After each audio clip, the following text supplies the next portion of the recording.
Kamuti Q for merienda. Hello mga bae, for today's nga po pala magluluto tayo ng kamuti na ating inimerienda sa hapon or sa alas 3. So ayan nga po, ini-slice ko na po siya. Ini-slice ko po siya ng paliit para madali lang po siya maluto sa kalan. So ayan nga po, isa lang po yung ini-slice ko dito. Malaki po yung kamuti kaya ito po yung pagkatapos kong ini-slice. Ang dami na po. So hindi na po natin ito hugasan kasi malinis naman po ito. Hinugasan ko naman po ito. Diretso na po ito sa kalan iluto. So ayan mga bae, kahoy lang yung gamit namin dito kasi wala kaming gasol eh.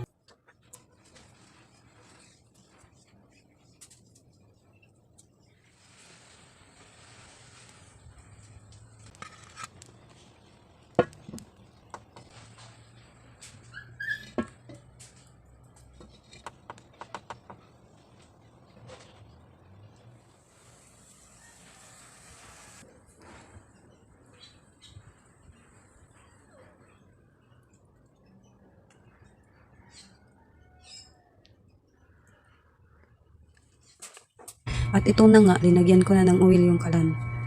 Tapos kapag kumulo na yung oil sa kalan, ilagay itong kamuti na in-slice natin kanina.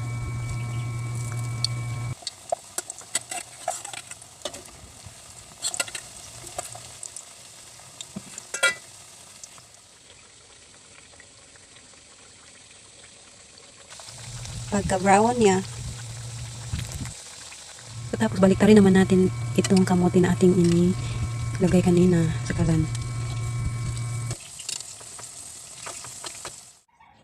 So ito na nga, natapos na tayo magprito at magluto. So ito na lahat yung ating kamuti na ipinirito.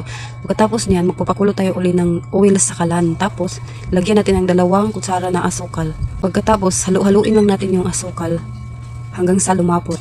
Tapos ilagay natin yung kamuti na ating ipinirito. halu-haluin lang natin ng maayos para malagyan lahat yung bawat isa na kamuti at manuot yung asukal. So ayan, natapos na natin maluto ang ating kamuti Q. So ready na ang merienda natin. Ready to eat na tayo.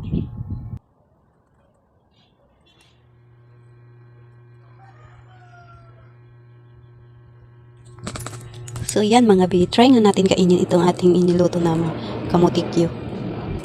So ito nga, nalasahan ko na. Masarap po siya, hindi po siya sobrang tamis. Saktong-sakto lang po yung inilagay natin na asukal. Yan, pag kinagat mo siya, crispy po siya. Yung crispy niya po kainin, hindi po siya makunat or what. Basta masarap po siya. So ayan nga, ako hindi ko na malayan eh. Malapit ko na para maubos yung kamuti at munti ko na hindi matirahan yung kasama ko dito sa bahay.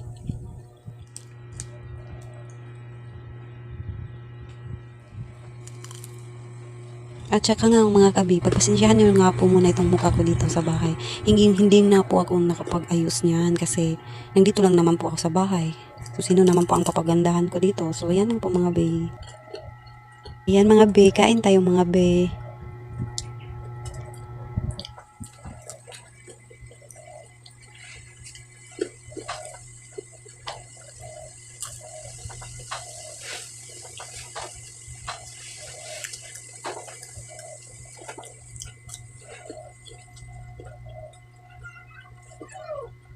So ito lang po ang ating video for today mga kabe. Salamat po sa pag-watch nyo sa video ko. Sana nag-enjoy kayo. Thank you for watching mga kabe. Bye!